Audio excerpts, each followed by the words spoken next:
Hi, everybody. Welcome back to our live coverage here at GFN2024. I'm Brent Stafford, host of RegWatch by regulatorwatch.com and GFN Interviews. And I'm here with some guests that are all Commonwealth countries. Is that correct? Mm-hmm. Yes. I think we all have the Queen, well, now the King, on our currency. That's true. So you'll have to excuse me. I can barely speak. There's been so many interviews that I've already done today for GFN Interviews, so I'm going to use my script here a little bit too. So joining us today for this special half-hour live panel discussion on what's wrong with the Commonwealth are three eminent commentators and hopefully soothsayers. Representing Australia, we have Fiona Patten, harm reduction activist and former member of Parliament for Victoria in Australia. And representing the United Kingdom, we have Martin Cullip, prolific writer and harm reduction advocate and international fellow at the Taxpayers Protection Alliance. And representing Canada is Maria Papaioannoy, national vaping activist and harm reduction activist. So, man, are we going to be able to fix what's going on, what's going wrong? Personally, I just think we should become a republic and actually leave the Commonwealth, but that may not fix Australia's problems anyway. Martin? I don't know what to think. It's a shame that the Commonwealth countries seem to be going backwards in this respect on harm reduction, but some countries in Asia, Latin America and smaller countries in Europe are stepping forward in the right direction. So it's a bit disappointing. Maria? I think we just, again, I learned something today, and it makes more sense. The role of Minister of Health politically is a stepping stone or a stepping down for a politician. Oh. And if we think about it, Minister Mark Holland was this great leader. Minister Mark Holland, for those of you that don't know, is the Minister of Health and the one that has decided that vaping he has to get rid of. Was the leader, had a lot of roles. He was the whip at one time, had a lot of big roles in government, and now he's been stepped down to the Minister of Health. I think once we get rid of good old Marky boy, we might be on the right path again. So I think it should be said that, of course, there are other countries in the Commonwealth, Yes. and some pretty big ones like India, but there's a specific thing that we're trying to get at here. Maybe it's the white progressiveness that is in our countries. But there's something uniquely strange and special about Canada, Australia, and the UK. I'm hoping that we can tease out what that might be. In Canada, of course, we've got a flavor ban potentially coming down. In Australia, well, you've abandoned harm reduction. Yes. Yeah, totally. Well, it will, yes. I mean, certainly for tobacco anyway. Yes. For other drugs, we're actually moving in the right direction. So why? Well, and that's typical in all three countries. Let's start there. Why? Can you explain that contradiction? You know, I can't explain it, but we have, so for example, we have 2,000 opioid-related deaths in Australia, which I know compared to North America is a small amount, but we have 20,000 deaths compared to tobacco. Now, we will open up supervised injecting rooms to ensure and to help people not die from an opioid-related overdose. However, you know, 80% of those people also smoke, but we would rather they were just abstinent in their smoking, but we will give them methadone or hydromorphone, we will give them an opioid replacement.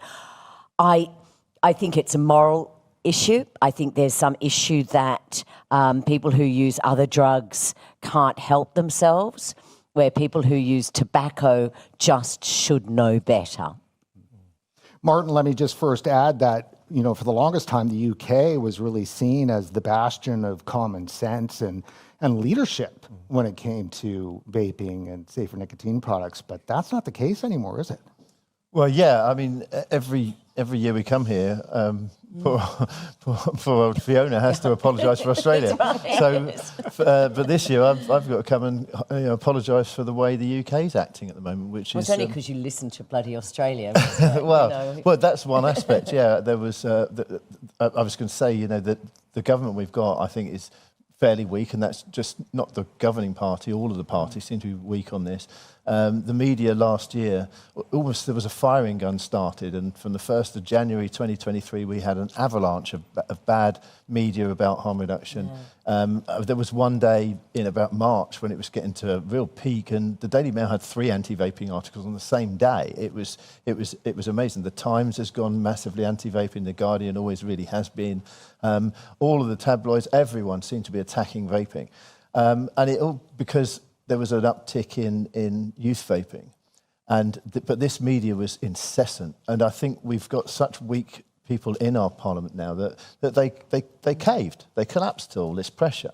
They didn't even wait to see if this was a blip. They didn't wait till the next youth vaping numbers came out. They've just been pushed into it, and so they were talking to the wrong people. We had public health who were still saying these products are fantastic. Don't throw the baby out the bathwater. Don't kill the golden goose.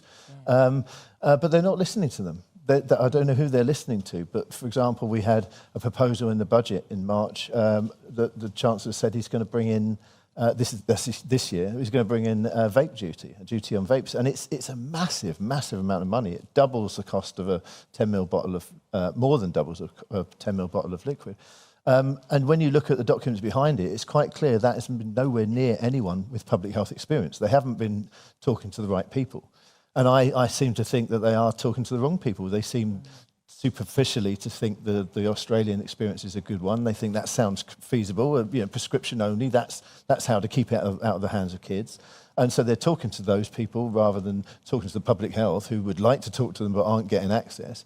And I think it also comes down to we have weak leaders at the moment who just don't like being seen an outlier. They don't seem to recognise that instead of being a bastion and a world leader in harm reduction and something that the world is looking towards for guidance, they seem to think that they're an outlier and they need to just go along with the herd. Right. And I think that's making all the wrong decisions. Maria, Martin just mentioned taxes, vape taxes. Now, Canada, we talk a lot about flavor ban. I want you to explain exactly what's going on with that. But importantly, there is a massive tax increase coming too as well. Yes. So here's the parts that we don't understand. Obviously, one minister isn't talking to the other. So our Minister of Health isn't talking to the Minister of Finance. So in our recent budget, there's a lot more going on, but we'll stick to the tax. They increased the vaping tax by 12%. However, this vaping excise tax, there was an offer made to the provinces, states, for those of you that don't know what a province is, that if you want to join our program, you can match it. So what's happened now is many provinces have offered to match the tax, which is, for some products $20, so it goes up by another 10. So taxing is about 10, plus another 12% increase. So we're looking at, and I do bad math, so you guys, this is my math, 124% increase. That's what I'm going to say it is. Like that, July 1st. Very little communication to have that done. So then, great. So we have this tax. We have all these provinces going in because it is millions upon millions of dollars. For a country like Canada, that's great. Let's add to the fact that our wonderful Minister of Finance said, let's have a national drug program so everybody in Canada gets free drugs. And before you ask how I'm going to fund this, I'm going to fund it from this 12% increase on the vape tax. So great, we are going to fund drugs for everybody, which I have no problem with that. Then comes Minister Holland. Who has the Mark here who's the noisy one? Mark Butler. Yeah, so we both have a Mark. Yeah. So then Marky Mark, Pinocchio, whatever you want to call him, says, I'm going to ban flavors. And so here's the problem is we have this huge increase in tax, which is fine. Then we have Marky Mark saying, I'm banning flavors. We have our Minister of Finance, Chrystia Freeland, saying, we're going to fund our drug program with a vape tax, but there's nothing based on the flavor ban that will be available on the market because currently there's not a single product created by any of those ingredients. So literally everybody's lying to the Canadian public and no one cares. No one cares because it's about people who smoke and our systemic beliefs as a nation have carried over. And this is why you can pick on people who smoked, but not any longer, because right around this world, people who have switched to vaping are getting educated, and through that education of understanding, they feel empowered, and empowered allows them to be engaged. And you can see that happening over and over and over again. The more we educate, and the more we're educated on a topic, the more empowered we feel to speak up. And it kind of shocks them when we do things. So we're all over the place in Canada of lies, and so we're never going to get free drugs if we're waiting on vaping. Well, so let's talk about the weakness, and I want to turn this to Australia because it seems that Australian legislators and public health and tobacco control there are projecting strength. But is it really strength? Absolutely not, and it's hubris. You know, it's around, well, we beat big tobacco and we can do it again. Now, we have approximately 1.7 million vapers in Australia. So, no, they haven't stopped vaping.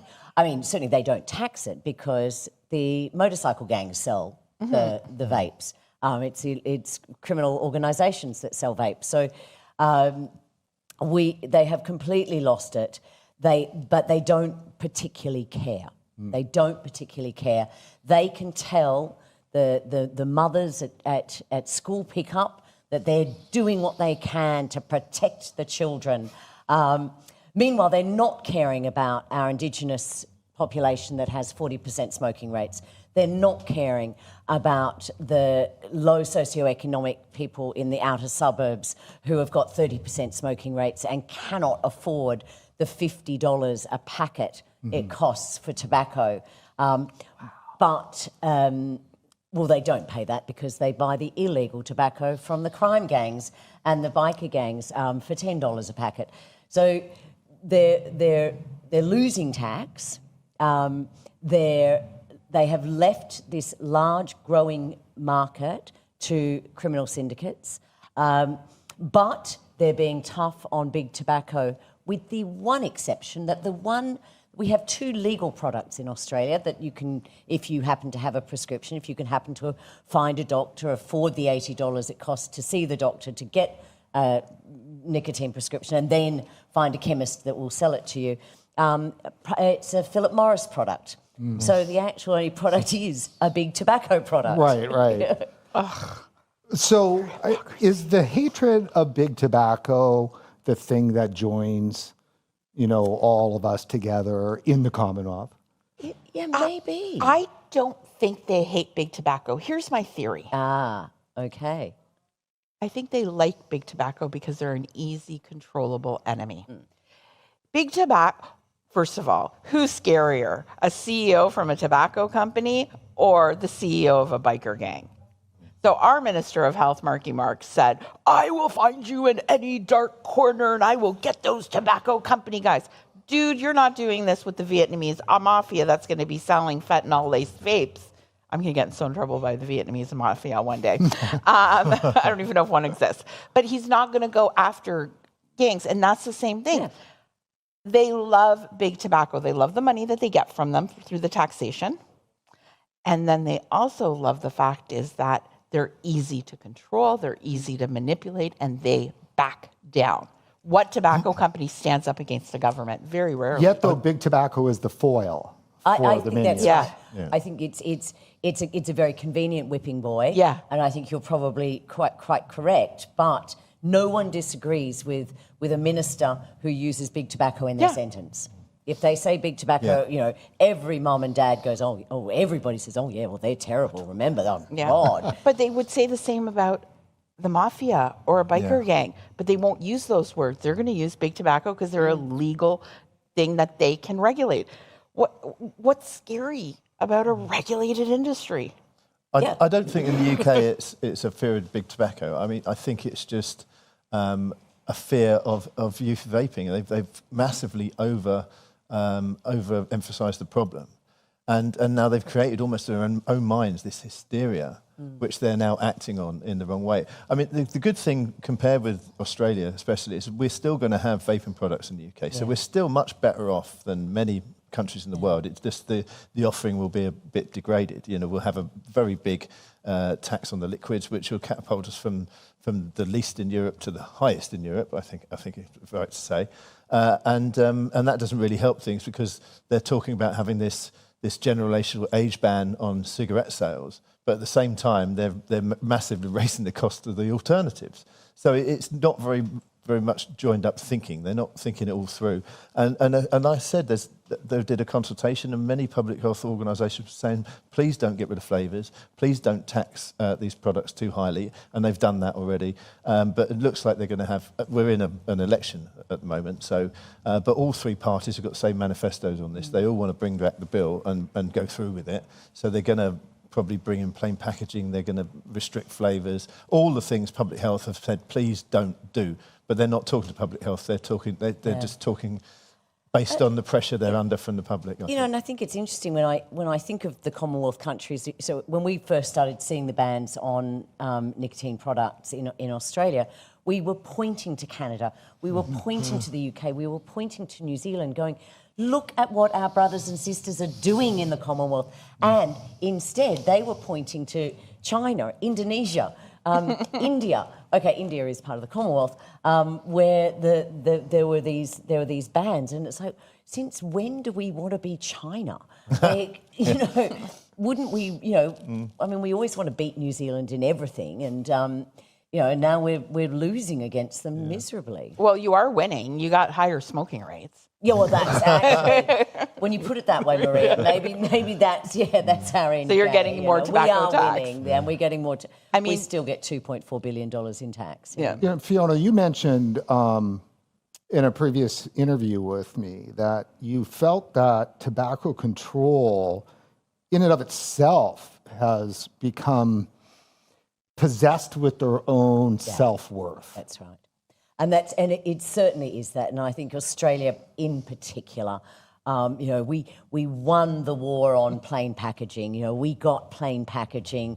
You know, we got some of the most restrictive point of sale legislation through that has now, you know, has now been copied in a number of jurisdictions. So there is this misplaced pride.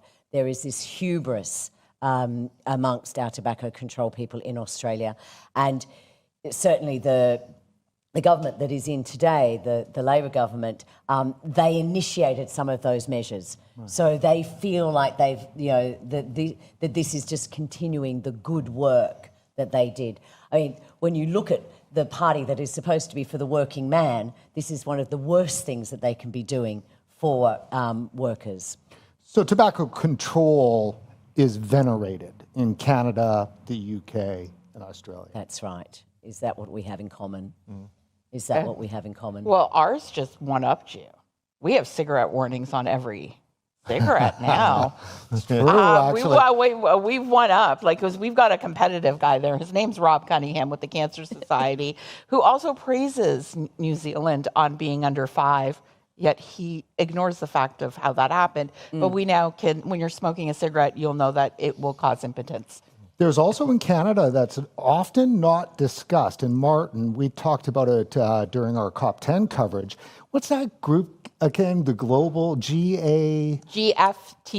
Is that what it is? GATC, yeah. And Health Canada pays them. Yes, and they're Canadians. It's global. Yeah. They're the ones that were in the room with all the delegates twisting arms. Yeah, it's a Global Alliance for Tobacco Control, which used to be called the Framework Convention Alliance. And they're NGOs that are aligned with the thoughts of the WHO and the Framework Convention Secretariat on harm reduction. So they're in there sort of chivvying the delegates along to agree with the WHO. Right. And if you don't, they'll give you a nasty award and sort of wag their finger at the. So they've got to be acting domestically. Yes, because it's Rob Cunningham. He is the guy who hands out the awards and does the thing. Sorry, Rob Cunningham's my nemesis. Yeah. I don't know if I'm his, but we've got. So I mean, our Cancer Council in Australia. One of the biggest donors is Woolworths and Coles. They donate millions of dollars to them every year. Of course, Woolworths and Coles sell the most tobacco products in Australia. They sell more than every other tobacco outlet combined. and the Cancer Council accepts their donations willingly and happily. And when I've challenged them on it, they just say, "Don't be ridiculous, Fiona. Of course Woolworths is fine." And we don't get it from the tobacco money, we're getting it from the milk money. You know? Yes, because it's all like separate. they're hypothecating it. No, they're not. Maybe that's another thing to look for the commonality is the fact that these organizations, the cancer, the heart, the lung, they're venerated. And nobody really knows what the heck they do. Like if you asked 1 out of 10 people on the street, what do they do? And they'll say, "Oh, they do research, and they're fighting cancer." Well, no, they're a charity mill. And cancer rates are going skyrocketing in all our countries. So if they're trying to stop cancer, they're doing a very bad job. Well, they use fear, they use misinformation, and when you lie about one thing, you're not going to be trusted by the other things. And you're looking at, our Cancer Society, Heart and Stroke.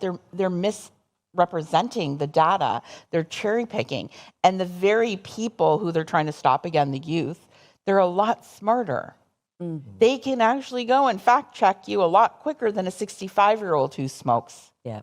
And that's where the problem lies, is their techniques to get kids not to vape have failed because their techniques are working on the people who are still smoking. And I think this goes to that sort of the media, that you're seeing in the United Kingdom. I mean, I think we're seeing a level of censorship around this issue of tobacco harm reduction. We actually tried to get a fellow from New Zealand, Ben Udan, to come, and he came to Australia. We put him in front of politicians. We contacted the press club and said this will be a great talk on tobacco harm reduction. It's a really, it's a really interesting issue. People are engaged with it, and they went, "No, we're not having tobacco harm reduction at the press club." You try and put articles in, you try and give information to journos, they will not touch you. They will run all of the extreme and scaremongering stories, but it's so difficult to get tobacco harm reduction. We had something similar in the UK media. because Rishi Sunak suggested he was going to bring in this tobacco and vapes bill, which included the ever-rising age for sales of cigarettes. And they when it got to committee stage, they chose a committee, all of which had voted for this. And there was a load of MPs who voted against it. Every single MP on the committee was in favour of the legislation. And when they called in the witnesses, all of them were in favour of the legislation. They excluded any trade associations. They excluded consumers. It was like a mini COP meeting, But unfortunately, we have an election. All the manifestos are saying they're going to bring that back. We just hope this time they'll go through the proper process, because I think they were trying to rush it through before any sort of election happened. So fingers crossed. And in the lead up to an election, no one's going to do anything, are they? No. No one wants to piss off anyone. I mean, we're trying to say that in Australia, that, you've got 1.7 million voters who are vapers.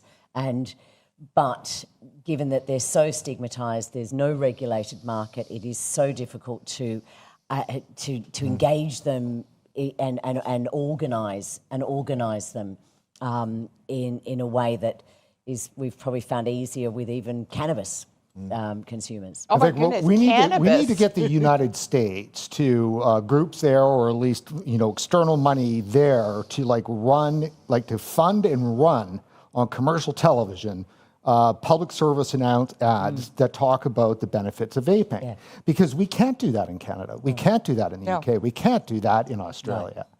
I went to go get an ad on World No Tobacco Day that said, "World No Tobacco Day, simple font, congratulations on the way you quit." That's it. Nothing about vaping or whatever, from Rights for Vapors. And because it was from Rights for Vapors, they considered it a promotion of vaping, and they would not allow me to buy an ad for the Globe and Mail. So you can't purchase ad space, and you can't get earned media, which is the term, That's right. that you use to get, So what do you do? And it's remarkable because I speak to journos who I know vape. So I'm speaking to journos that I know are on my side, and they cannot get it past their editors. So certainly, you can bypass it, you can try and use social media, and certainly, people like yourself, Brent, helping getting that message across.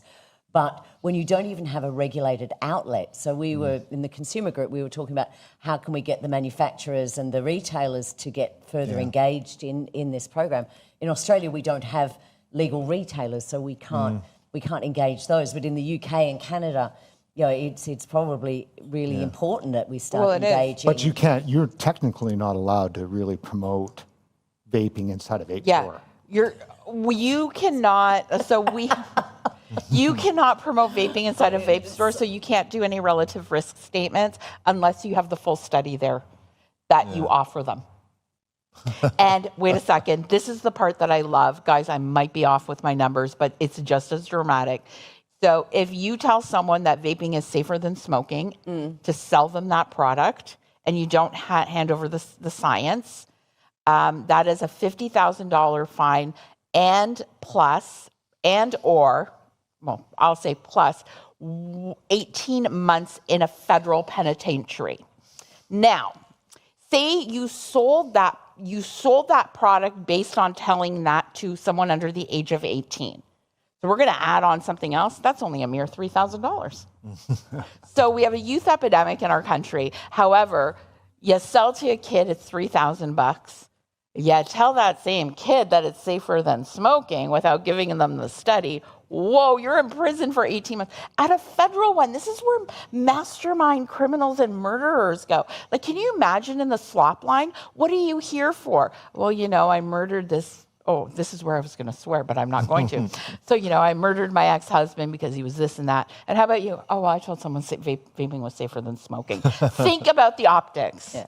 Well, we have states in Australia where the possession of all drugs has been decriminalised. So if you're found with heroin or methamphetamine, it could be a civil penalty, but it's education. You're found with nicotine, 2 years jail. So I think we've got just about 4 minutes left, maybe a little less, but around that. So let me toss this out then as gasoline into the fire. Okay. So if we're looking at, because I believe there's a progressive issue that's going on. Yeah. So if that is indeed the case, you don't believe much in the individual. The society, the social organism is a priori to the individual. Individuals are not born bad. They're all born good. So if one of your little Johnny or little Jane has gone bad, it's not because of little Johnny or little Jane, it's because something's wrong with the society and the social organism. Very convenient to lay that on big tobacco. Yeah. And almost in a way, big tobacco as the foil is actually part of the balancing act of progressivism. They to believe in what they believe, you must have big tobacco. And you must still be able to fight it. And so vaping breaks that down. Yeah. It's sort of like whoever mentions Hitler loses the argument. It's kind of it's a similar thing, Sure. except you mention big tobacco and you sort of feel like you've won the argument, but it's the same thing. They go to that, they take it to that extreme. I mean, in Australia we've got legislation before our parliament at the moment, and it's uncertain whether it will pass. The government doesn't have the balance of power in the Senate. They need the support of either the progressives or the conservatives. And it seems at both of those ends, there's a lot of hesitancy. So from the progressive end, it's they're conflicted because it is big tobacco, but they're conflicted that they think that all drugs should be decriminalised and drugs should be treated as a health issue. So why wouldn't you extend that to nicotine? And then at the other end, at the Nationals and the farmers, they take donations from big tobacco. So they're sort of like... I think it's more simple than that, really, with big tobacco. I think, these tobacco controls, they earn money just like anyone else, and I think they need harm. And I think vaping threatens them, because vaping is coming along and it could break up all of the big tobacco that they've been fighting against for years. And they don't like that, because they think, well, what are we going to do if everyone just goes and starts buying things to quit smoking themselves? So I think it's as simple as that. They need the enemy. They need the horned devils of the tobacco industry. So I think they'd be sad to see them go. I know they would be. They wouldn't know what to do with themselves. I think they're just, honestly, it's down to tobacco control. I think the people in tobacco control at one point in their lives, and there's so many here at GFN, that were in tobacco control and had their aha moment, because maybe it's confidence, maybe it's something else, but the people that are left over are not the best of the best anymore. They're the leftovers. Yeah. And especially in Canada. So you're saying then that there's a red pill moment? Or You're getting too deep for me.